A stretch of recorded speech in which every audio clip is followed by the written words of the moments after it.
Ko'rib turgan joyinglar bu mahallalar. Mana shu har bitta eshik xonadonlar. Xonadonlarda har bittasida kamida 5 ta, 6 ta odam farzandlari bilan birgalikda bitta mana shunaqa xonadonda yashashadi.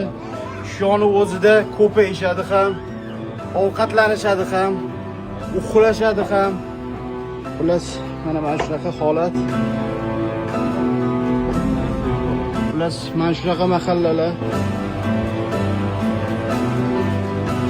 Eng katta musor zavodlar ham, musor переработка qiladigan joylar ham aynan shu Dixarabida. Bir yilda Dixarabida 1 milliard dollarlik musor переработка bo'lib sotuvga chiqariladi.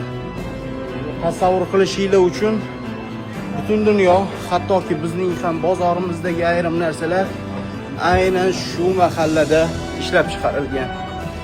İnsanlar bu yoqda kuniga 10 dollar uchun yashab kelishmoqda. Ko'chalarning torligini qaranglar. Bu joylarda mana yashab yurishibdi. Qoyilmisizlar?